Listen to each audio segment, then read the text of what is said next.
everybody, and welcome to Untitled.tv. I'm your host and founder, Rob Woodbridge. You know why you come here each and every week. It's to understand how this mobile and pervasive computing industry works. It's looking for the things that you can bring into your business, the things that you don't understand in this space, and understanding them here because some experts are going to talk about these very subjects. Trust. This is one of those things that it's a much bandied around term. I don't know if anybody really understands what trust is. I don't know if anybody understands how important trust is in the mobile space, particularly in the mobile space where these devices have become such a personal extension of who we are. All of our information resides in these devices. It's so important that you trust how that information is being used, how you trust how that information is being distributed. So who else to talk about this very subject than a company with the word trust in its name, TRUSTe. I'm joined today by Richard Qiu, who is the VP of Mobile. He's based out of San Francisco for TRUSTe. Richard, welcome. Thank you for doing this. Glad to be here. So, a few words about what TRUSTe is. For those people who don't know what it is, you see the logo, the little badge on many websites all over the internet. You see it all over terrestrial land as well. What is TRUSTe? TRUSTe is a leader in a privacy management solution. We are the provider for a TRUSTe over a decade of experience, essentially, that the best known for certified privacy seal, seeing on thousands of websites, billions of consumer impressions per year.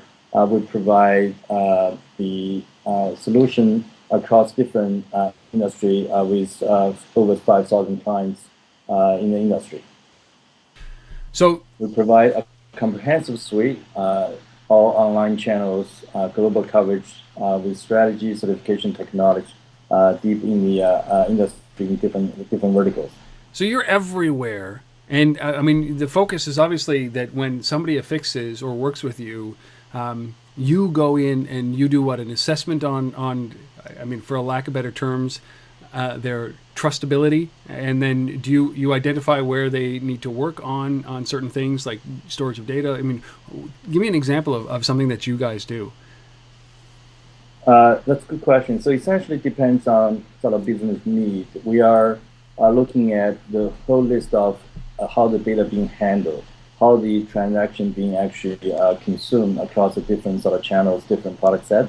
So, for example, if an e-tailer wanted to working together with us, provide building sort of trust between them and end consumer. So we are looking at all the website, how they connect data, how they use data, enhance their business, share the data with third party. We want to make sure that they have privacy in place and do what they said they can do. Looking at all the different channel, all the different chain among all the data sort of from A to B, ensure that the privacy protecting consumer, but also building the safe place for them to transact business in a sort of privacy friendly way. Okay, so how do you get into this business for you yourself? Where do you come from that has led you to kind of your spot in a very important spot, obviously in the mobile space with TRUSTe, helping companies to really become trustworthy partners or trustworthy to their consumers? So personally, I came from mobile business, from mobile advertising business, and in the last 6-7 years. And sort of I was in the business looking at how to help media business monetize the content, monetize the inventory. I think that similar to online, mobile grew very, very fast in the last several years. Particularly, you probably heard about these days that the assumption, the adoption, how much time people spend in mobile just skyrocketing year over year. That some business today actually have more mobile traffic, mobile audience than actually online. Then when you get to large scale of adoption, large scale of consumption, then the unfortunately sort of monetization in terms of how you actually the ability for business to monetize through advertising or through some sort of e-commerce effort not actually growing as fast as the mobile consumption, right? So. And the challenge issue around that has a lot to do with how you actually kind of run the campaign, the way you do that online. And for the folks who are actually familiar with how advertising works online, because we have a lot of technology in place already, like a cookie, you can actually run scalable campaign across different channels, different content, different website. But you can't really do much similar things in mobile because it's very fragmented that you don't have the same identifier around the user. You don't have the same sort of targeting technology in mobile. But on the other hand, in order for any big brand to run huge campaign, monetize effectively or run campaign effectively in mobile, you need to have a better way to understand audience. You need to kind of putting together how user consumer consume mobile content, what they have done in terms of offline, potentially online, combine them together. So in order to do that, obviously, that you get to understand audience better, try to actually understand the different pieces, tie things together. Now, in that way, obviously, you get into a lot of sort of privacy issue concern, how you the data you connect around audience, you have transparency, notice choice for any consumer to kind of have control around that. So, particularly in the last couple of years, and I was very, very heavy around try to do the audience targeting for mobile, then obviously privacy issue concern become actually very sort of interesting enabler, in some cases actually catalyst to really pull these sort of technologies together. So when TRUSTe wanted to expand from traditional sort of online space to mobile, that's really excited me. So I joined TRUSTe about 6 months ago, driving the mobile initiative, sort of building the trust from online to mobile, and help putting a couple of enable pieces together.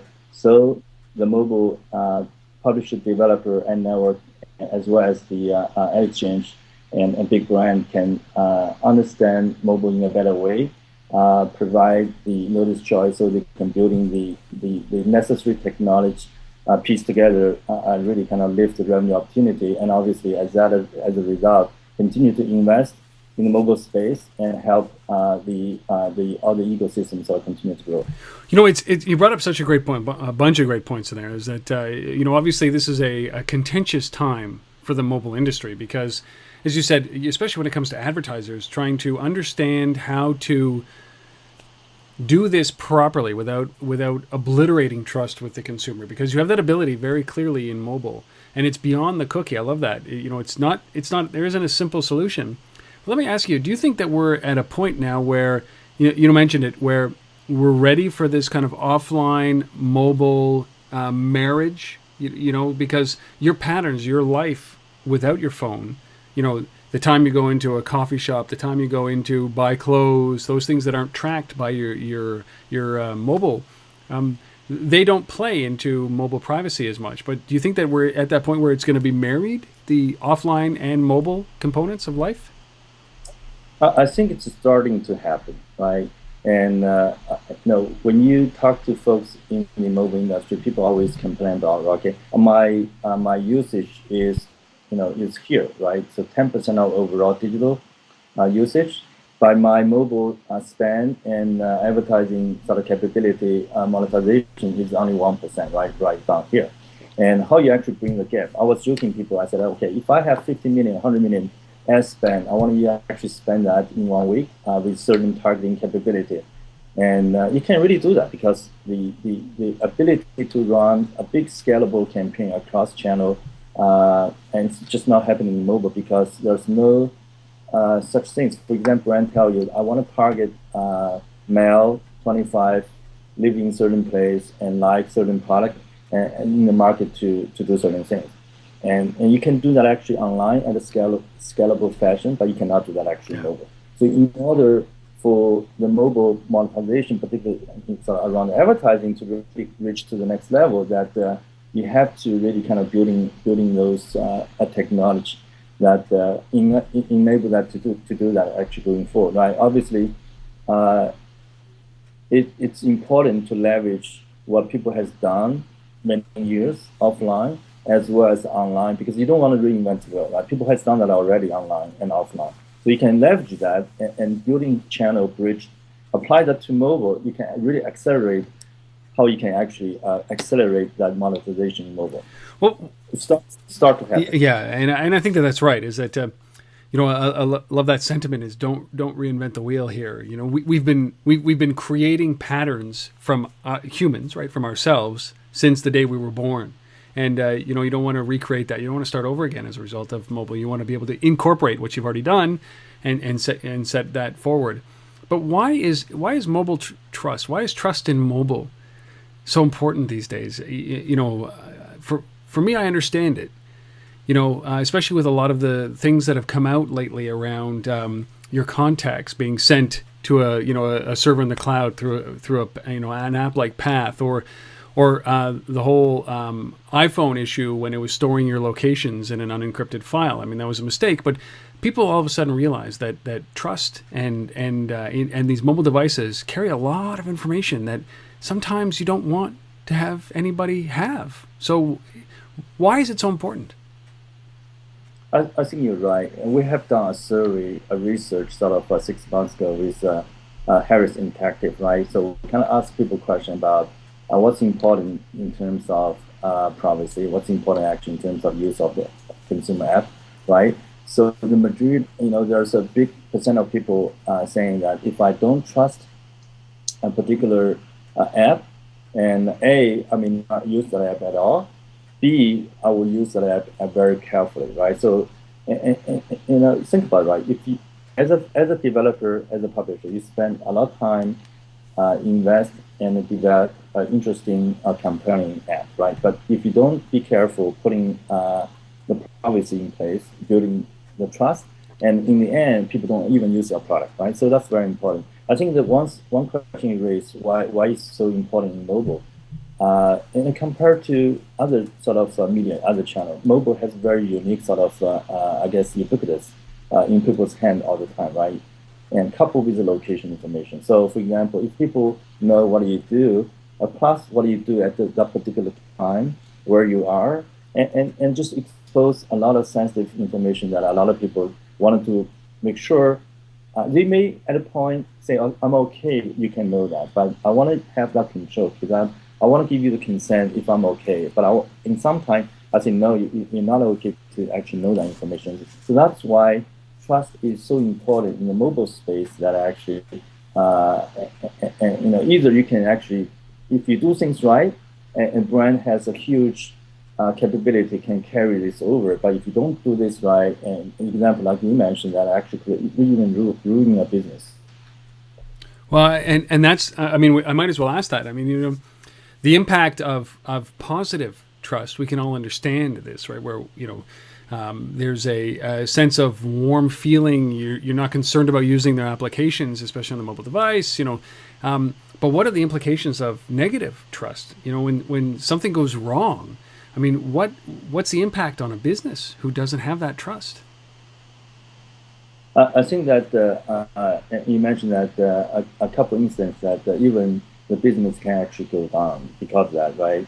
There's one case that I think it's Carrier ID, I can't remember the name of the business, but they kind of connect data, use the data without consent, and that becomes sort of aware in Wall Street Journal. And I think actually they never recover from that, and that's huge, right? So that's obviously big. I think in some other cases that the business has to invest a lot of resource, rebuild the brand, rebuild the product, and I think that the negative impact can be tremendous, particularly for small business, for sort of app developers, those guys. It could actually essentially ruin their business. They have to start over again. Well, without trust, we talk about small business is so important because you're scrambling for every customer that you have. And the worst thing that you can do is betray somebody's trust. But I'm going to assume that large brands, some big brands out there, Apple's had their trust foibles, right? And so has a couple of well-funded Silicon Valley firms like Path and a few others. But when good brands go bad, how do brands lose trust? Do you have any examples of how not to use data, how to break trust with a customer? I just want to give some examples to the listeners or the viewers who are saying, like, maybe we are breaking trust. Here's an example of some of the things that you've seen, some of the key ones. Yeah, the past is a good example, right? You mentioned that getting the content information, transmitting content information without the consent, and I think that they reached out to us and kind of putting the trusted sort of solution. They reached out to you after the debacle that Path went through. Yes, they came to us actually, looking for solution, looking for help. And I think there's a period of time, obviously, that they stumbled around that and it caused great sort of business concern. But now sort of they recover because they rebuild the brand, they build the trust. And in some cases, actually, after there's a fallout, you have to kind of correct it in a way, meaning that normally, for example, if a couple steps might be okay, but for that sort of period of time, you want to sort of correct, you might actually do 3-4 steps just to ensure that building that trust. I think we have seen that as well. Okay, so yeah, I mean, Path is a perfect example, but I mean, they, for those of you who don't know, and I'd be surprised if you didn't, they uploaded all of your contacts without telling you exactly what they were doing. They uploaded them, they sent them to their server, and it seemed like a logical reason, and it from a developer standpoint, it made sense, right? Which is, all we're trying to do is help you identify your friends faster, and the way we do that is we upload your contacts. But that was a serious breach of trust. So really interesting that they came to you guys to help get them out of this challenge that they were having, which was a huge trust challenge. But what else? What other examples or companies that you've heard of? I don't want you to talk about your clients, but that might be a potential for if developers are out there doing these things. What's an example? What's another example? So trust. I mean, Path, send all your contacts up, not so good, right? What else have you seen? Yeah, no, I can talk about a couple of different examples. For example, these days people in the mobile space that actually leverage real-time location information to do either offer and as well as sort of targeted sort of advertising campaign. I think that some companies are doing the right way, some companies probably not doing the right way. Without sort of name the business, but if you run a very targeted sort of location-based advertising campaign, the question: do you provide the consumer the notice choice, right? Because you are connecting data, user data, sort of to the real-time campaign. I think that if they don't do that carefully, they could actually get in the trouble, right? Because in some way that they may run into some issues, and I think it's a real sort of opportunity and a potential challenge that we need to actually think about. Yeah, I mean, I'm in constant amazement. I think that a lot of people are governed by trust, from a technology standpoint, right? So that it makes sense logically that they should be doing it this way, but maybe from a trust issue, it's not. So, where do you guys work? Where does TRUSTe work with the companies? It's better if they come to you at the beginning when they're contemplating these things, rather than like Path, for example, where it was at the end when a trust has been breached and they're trying to recover. So obviously, you prefer to be right at the start, right? Preventative.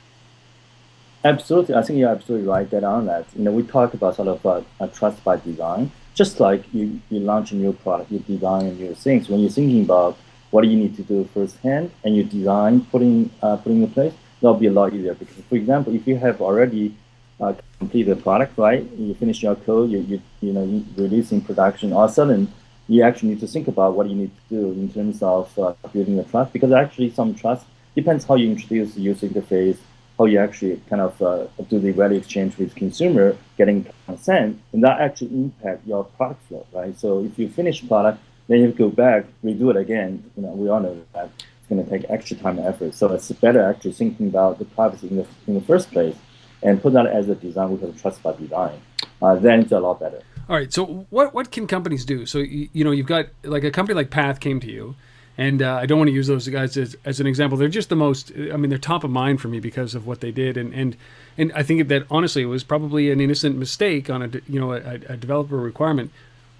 But so if a company is if their trust has been breached with their customer, so something has gone wrong, right, and something they've been called out for something. I mean, how can they recover from this? How do they recover? Some companies don't, but there are large companies whose trust has been breached with their customers, and they've managed to recover. How do they do that?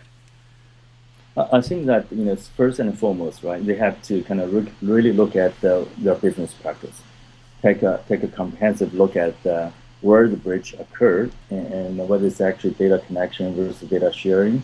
They have to kind of look at it fundamentally how they do business, and we help them actually sort of diagnose what's going on. Then I think that the next step is once they figure out what needs to be done, what happened, when went wrong, they have open communication with their consumer, right? Yes. And they have to say, okay, sorry, this is what they have done, what they're going to be doing going forward. How they actually ensure the trust will be actually put in place. Then they want to, similar things want to actually have transparency, the way they handle business. Obviously, more important that they actually make sure right business practice put in place going forward. Well, I'm always intrigued by this because we up in Canada, I'm in Canada, and this is a complete non sequitur because there's a company in Calgary in Alberta that is just going through an E. coli scare right now. It's a meat company, right? So the borders have been shut off with the U.S. with this company. There is no meat coming into the U.S. from Canada from this company because of an E. coli breach. A couple of years ago, same thing happened with Maple Leaf, which is a huge meat company, right? So they do all different types of meat. And for me, with the Maple Leaf one and this one, trust has been breached for me, right? And with the consumers. 11 people got sick across the country, and Maple Leaf people died. So now the question is, I always think about this, is that how does this company restore trust? And it's a simple equation. Like, I will never buy their products again. And I'm like a lot of Canadians, I don't trust them anymore. So I think about the same thing in the mobile space, is that there are companies out there whose websites have been breached, where millions and millions and millions of credit cards have been opened up to hackers. That hasn't happened in the mobile space yet. But when it does, what do you think that the impact is going to be when we have something that catastrophic that happens? I mean, can the mobile space recover from something like that? That's a real good question. I hope that's not going to happen. I hope not either, man. That, I'm out of work if that happens. Yeah, no, it's an interesting question. I think that in some cases, as you talk about, that business may not be able to recover, right? Because it's so bad, consumers just saying, okay, I'm not going to do business with you again, particularly when consumers have alternatives, have other choices, right? You are not only guys in town. We can go other places getting the same product service, then say, okay, I'm not going to trust you, I just do business now. Now, if you are the only guys in town and you do the right things, you may be able to repel, right? Because people need to get some product service from you. I think more importantly, for big business, big brands, obviously they have done a lot of interesting, wonderful things in the past. People may give them another chance. Right, and I guess in addition to that, they probably have additional product service that people need to use. I think they have a better chance they could kind of use that to correct what they have done in the past. And again, need to be transparent, needs to be doing the right things, maybe overcorrect a little bit, and extend some sort of loyalty, right? For example, give people free product service for a period of time, whatever the case might be. In the mobile space, for example, if it's a premium product, you may say, okay, sorry, I'll give you this premium product for free for a period of time. And there are a number of things that they can do. But I think the important thing is that, like you and I just talked about, hopefully we have the trust as a sort of product in design, put that in the first place. So you don't have that issue coming up, right? You have to go through the rigorous process. And a few things very important. One is that, for example, if you ask data from consumer, make sure you really have the need for that data you're going to use, right? So don't ask data that you're not going to use, and only ask data, connect data that actually you need for the business. And some business saying, oh, well, And I want to connect data as much as I want because I don't know, maybe 3 months, 6 months down the road, I'll use those sort of data. I think the principle is that, and sort of from trust by design perspective, you only connect, share, use data you really need, and tell your consumer why you need those, what's the benefit for them, and do that as you said we do that. I think over time, and when you actually really need additional data information, because the value, the benefit you kind of deliver to the end user, you just ask at that point. Well, that's it's something that I often talk about with other entrepreneurs is that is we can get into that mode of data hoarding, right, where we collect all the data that we can, because mobile is a very rich analytical platform for us, right? We can take location and temperature and time of day and apps that are being run and the barometric pressure and motion. But if we're a to-do list or a to-do app, we don't need all that stuff, do we? But for some reason, we tend to pull that. And do you see that when you're collecting all that information and it's spoiling, there's a greater risk, obviously, for a breach than if you just focus on the data you need, that one metric that you need, and then explain what you're going to do with that information. Is that true? Is that the more data you collect, the more chance there's a breach, or is it just that it's you have more of a chance of disrupting trust with your consumer, with your customer? I think you're right. For example, let's say that if you are in the music business, right, and all of a sudden you ask about location information, and people wonder why you need a location information. I just listen to your radio, and so I think if you are in a business, do one thing, but you actually ask sort of things for entirely not related to that, I think the trust, people's kind of doubt, right? Why you need to do that, right? What's going on behind the scene I'm not aware of. Are you selling my data? That sort of stuff. I think so. That's actually for sure that I believe that if you don't need that, you don't go for that, because otherwise I think that impact your trust. Secondarily, the more data you have, it depends on sort of your backend investment, your security around data, right? And because a different type of data has different implications. For example, if you are not in the financial business, if you ask consumer financial information, their purchase pattern, that sort of things, and may not benefit your business today, but that data maybe have different sort of regulations, how you actually protect and transmit, and you don't do that, and there's chance to breach, and obviously there's a chance that you breach sort of a trust and cause additional damage.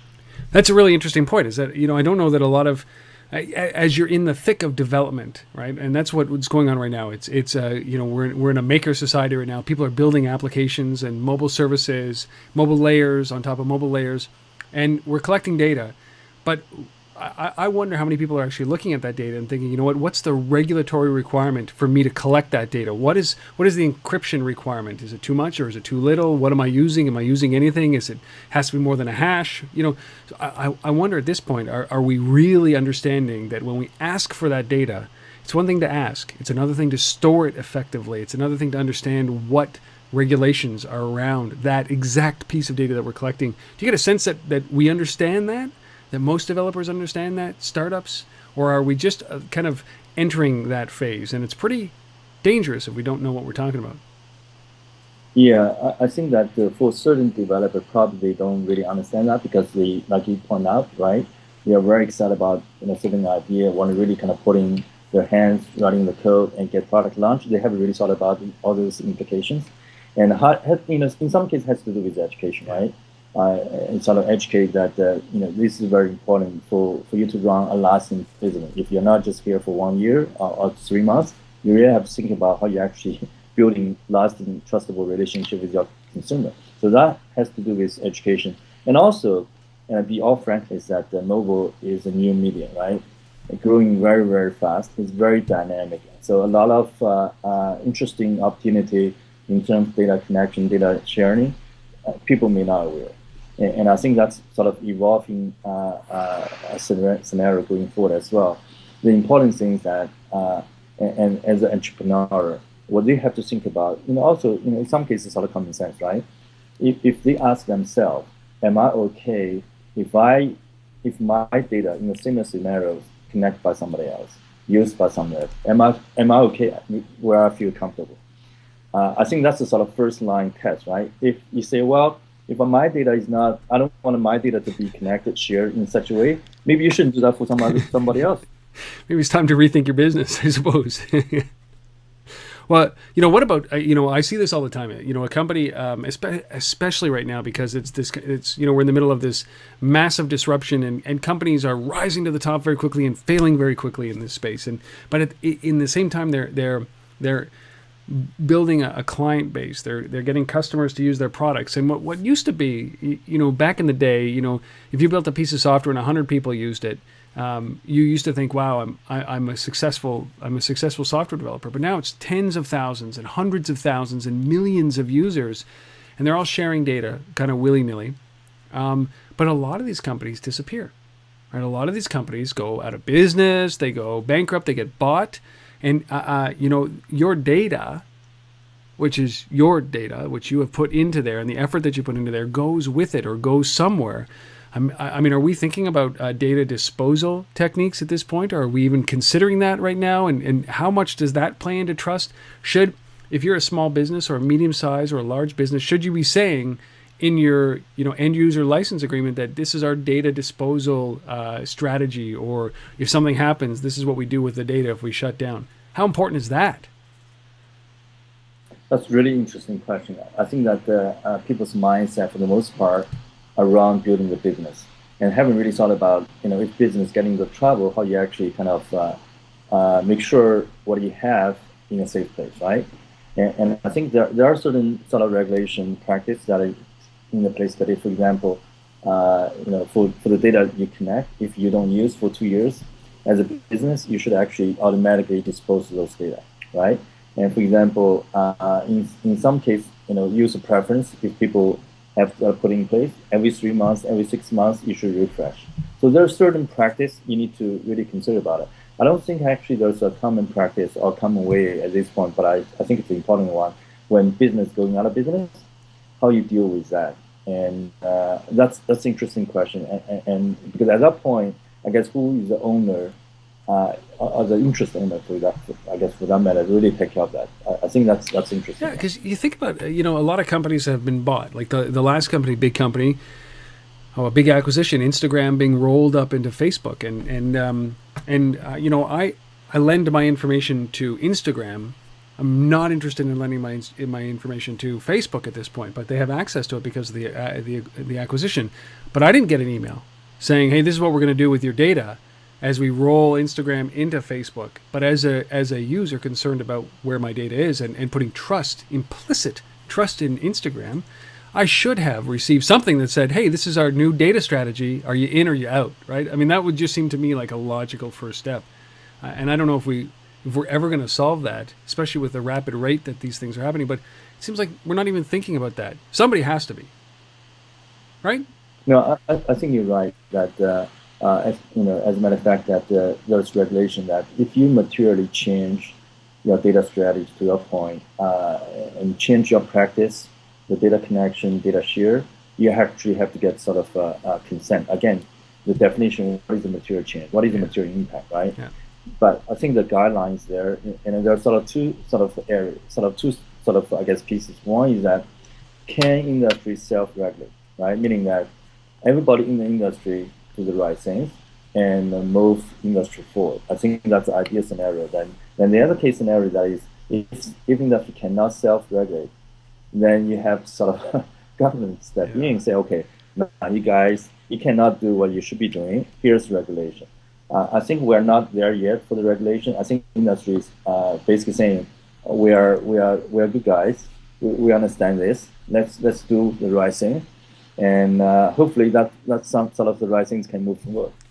Yeah, I would hope that we could self-regulate. All you guys listening out there, watching, whatever you're doing in this business in the mobile space, please, let's come to an agreement and self-regulate. Let's not get the government involved here. It will stifle innovation, and we will just be back to stone tablets instead of mobile tablets, right? Digital devices. So let's just hope we can self-regulate, please.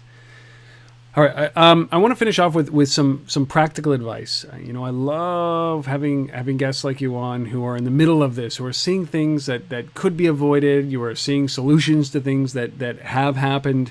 But so I need some practical advice. The folks listening, the folks watching are interested in knowing, how they start down this path. What are some ways that they can ensure trust in their mobile applications? What are their ways that they can evoke trust, that they can have a deeper relationship with their consumers as a result of trust? I mean, where do people start? It just seems so overwhelming. A few sort of starting point. One is that look at, do we have a privacy sort of policy in place, right? And if it's particularly for mobile, you cannot simply just kind of cut paste from your online privacy policy because it's too long. It's form factor, right? Just make it simple, easy, understandable. Right? So that's step. Where would you say? Like, I'll interrupt you for 1 second, Richard. I don't mean to do this, and I hate doing this, but I mean, is there an example that you guys have somewhere on the TRUSTe website that I could drive people towards that would be a good example of something like that?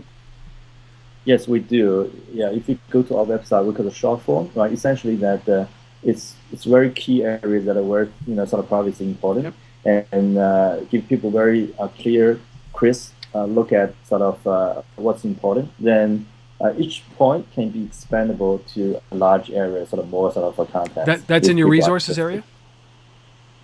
Is that in your resources area on the website? I think it should be. Okay, I'll find it. There will be a link in the show notes for those of you who are just listening to this. If you come back to Untethered.tv and look for the show with Richard, I will have a link to those because it's very important that there's at least an example. Don't copy word for word, but use it as an example when you're building out your policies. Okay, so that's one good suggestion. What's another one? Right. The second is just kind of look at your data flow, right? And where you connect data, use data, and share data. Make sure the data flow building upon the privacy policy that you have, right? You tell people what you connect, what you use for, and what you said you're going to do. Okay. And so that's second point. Third, if you are in the business of monetize, use advertising, and particularly around using the data sort of interest, and just make sure that you provide transparent notice choice, and consumer has the right to opt out, and you honor that opt out. And that's if you're displaying targeted ads based on demographic data that you're collecting, those kind of things, you just want to make sure that the consumer has the ability to completely opt out of that. I mean, and a lot of apps out there in this space are trying to make money by monetizing audience through these kind of targeted ads. So they should, by all means, that's their free version, right? Which is if you want a free version, suffer through the ads. If you want to pay, upgrade, and you won't have any ads. Is that a logical choice to do this? Is that an option?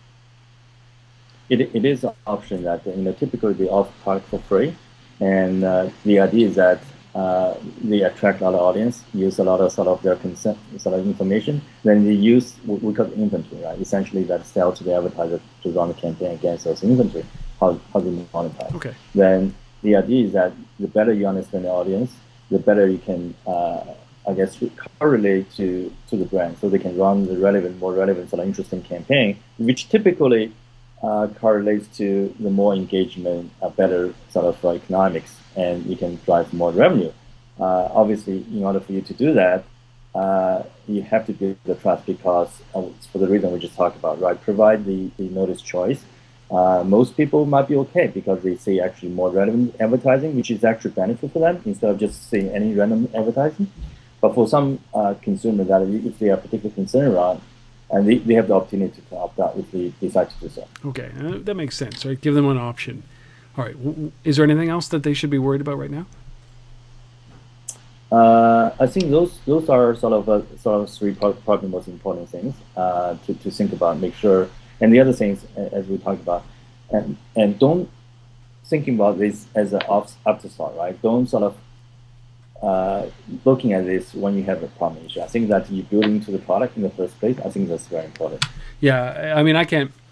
I think as this industry emerges and grows up a little bit, because we're kind of in that first, maybe the embryonic stage of the mobile and pervasive computing industry. I mean, we've had some successes, we've had some breakouts, some failures, lots of failures, and we've had a complete disruption of some industries, but we're still in that early stage. And I always think that, look, prevent stuff from happening to you.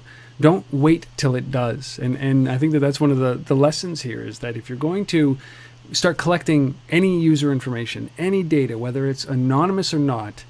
There's this great story that broke about Netflix that, just with 3 different pieces of data, they could identify who they were talking about. It was the data that they were collecting, and it was supposed to be anonymous. So even though you're collecting anonymous data, there's patterns forming, and those patterns that are forming kind of eventually take the shape of a human that everybody knows, right? So if you're going to collect data, be preventative. Start thinking about how you're going to protect the trust of the consumer that you're collecting data from the get-go.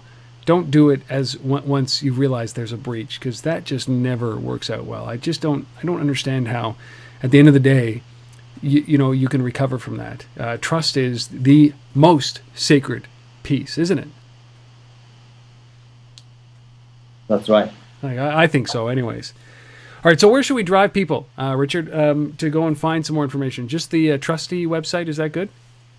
Yeah, TRUSTe website, and FTC, there's a consumer practice website, and there are IAB, DAA, industry association around the similar sort of topic, and we can get additional information there as well.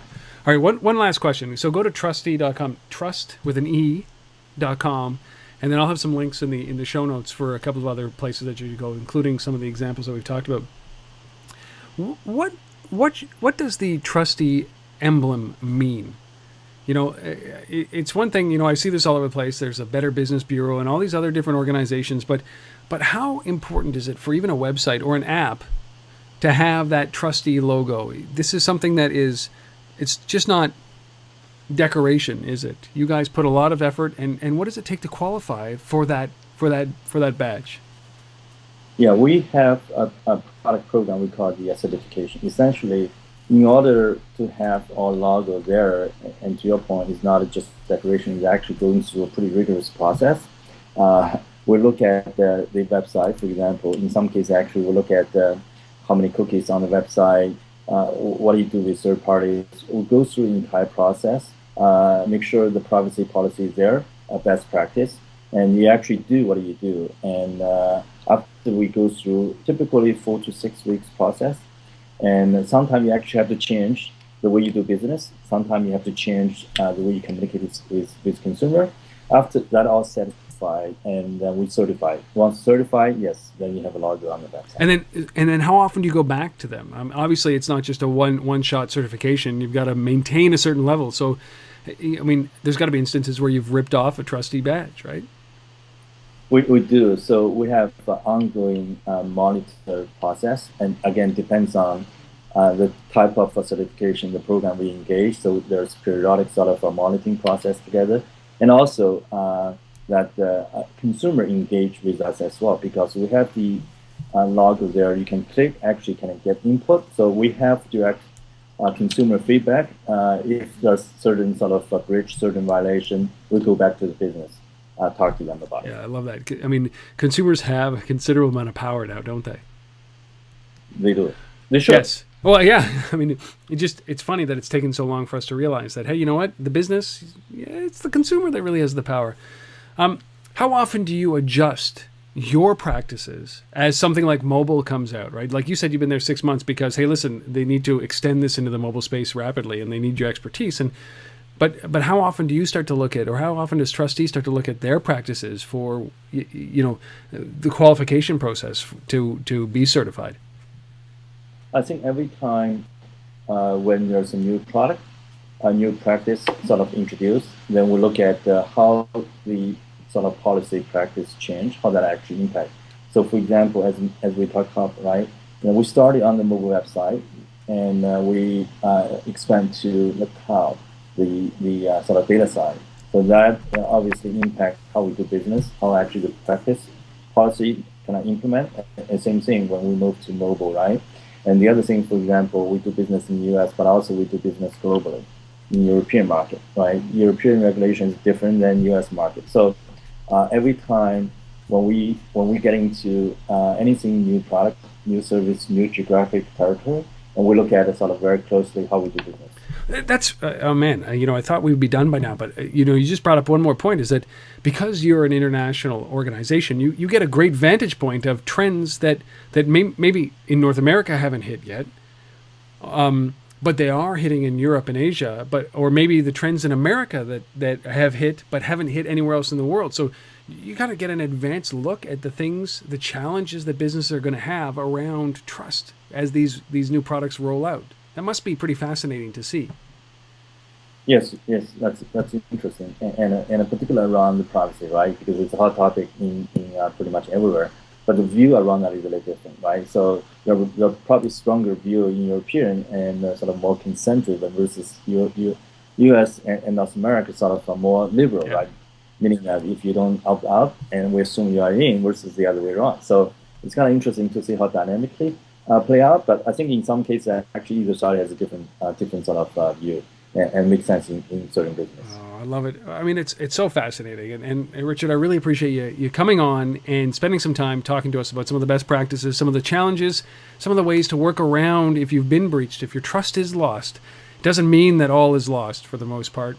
But if you don't address these issues, if you don't address it at the beginning, if you don't address it when something happens and you don't keep addressing it, and as you said, overcompensate for a breach of trust, your business could be in jeopardy as a result. And mobile, it just seems that it could be a catalyst for some serious disruption in your business, or a great way to deepen the relationship with your customers and the brand if you do it properly. So I implore you, listen to this again, pull out some of the best practices, go to a few of the links up there, hit up TRUSTe.com and find a way to embrace trust and engage in trust with your consumers, your potential customers, or else your business could be in jeopardy. And that's what I got from this. Hopefully you guys out there got the same thing. Did I miss anything, Richard, or did I put the fear of God in people? No, I think you hit all the important points. Well, they're all yours. So I really appreciate you doing this, coming on and spending some time with the Untethered crowd. Thanks, Richard. Thank you. Pleasure to be here. We've been speaking with Richard Qiu, who is the TRUSTe VP of Mobile. He's based out of San Francisco, a worldwide company. Go to TRUSTe.com, trust with a letter E at the end, .com. You guys, wherever you are, whatever you are doing, man, you've trusted me thus far. Over 400 episodes of Untethered.tv and these interviews, these in-depth interviews. I can't thank you enough. I cannot thank you enough. I really appreciate the fact that you spend your time with me, wherever you are, whatever you're doing. Hopefully you're either at the gym, you're with your family, you're driving in your car, you're listening to this, you're engaged, doing something and engaging your mind in the mobile space. That's what Untethered.tv is about. So I appreciate you coming out and listening or watching. So thank you. Richard, man, thank you so much for doing this. Thank you. We'll see everybody next time on Untethered.tv.